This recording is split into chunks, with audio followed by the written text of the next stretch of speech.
IPL 2024లో భాగంగా శుక్రవారం రాత్రి ఉప్పల్ స్టేడియంలో జరిగిన మ్యాచ్లో చెన్నై సూపర్ కింగ్స్ ఓడిపోయింది. సన్ రైజర్స్ హైదరాబాద్ చేతిలో మట్టి కలిసింది. తొలుత బ్యాటింగ్కు దిగిన చెన్నై సూపర్ కింగ్స్ నిర్ణీత 20 ఓవర్లలో 5 వికెట్ల నష్టానికి 165 పరుగులు చేయగా, సన్ రైజర్స్ హైదరాబాద్ ఈ టార్గెట్ను ఛేదించడానికి పెద్దగా కష్టపడాల్సిన అవసరం రాలేదు. ఇంకా 11 బంతులు మిగిలి ఉండగానే 166 పరుగులు చేసింది. ఈ క్రమంలో 4 వికెట్లు కోల్పోయింది. చెన్నై సూపర్ కింగ్స్ జట్టుకు ఇది ఓటమి అయినప్పటికీ కూడా చెన్నై టీంలో శివం దుబే మాత్రం టాప్ స్కోరర్గా నిలిచాడు. 24 బంతుల్లో 4 భారీ సిక్స్లు, 2 భారీ ఫోర్లతో 45 పరుగులు చేశాడు. చెన్నై ఓడినప్పటికీ అతని బ్యాటింగ్ ఆకట్టుకుంది. ఇప్పటివరకు ఆడిన 4 మ్యాచ్ల్లో 148 పరుగులు చేశాడు శివం దుబే. ఇందులో హాఫ్ సెంచరీ కూడా ఉంది.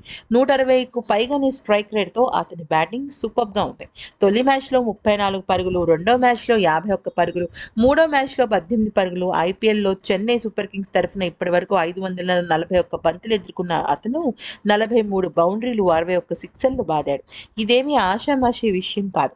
అయితే ఇక అతని గురించి చెప్పాలంటే శివం దుబేని ఒక మాటలో మన మన స్టార్ క్రికెటర్ అయిన యువరాజ్ సింగ్తో పోలుస్తారనమాట.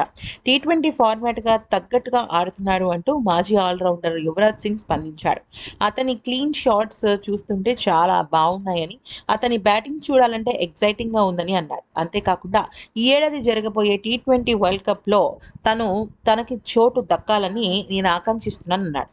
అయితే ఈ ట్వీట్ చేశాడో లేదో వెంటనే ఎంఎస్ ధోని అలాగే బీసీసీఐ శివం దుబే గురించి మంతనాలు జరిపినట్టు వార్తలు చాలా ముమ్మరంగా వినిపిస్తున్నాయి. మరి అయితే టీ20 వరల్డ్ కప్లో మరి శివం దుబేని మనం చూస్తామా అంటే అవునని తెలుస్తుంది.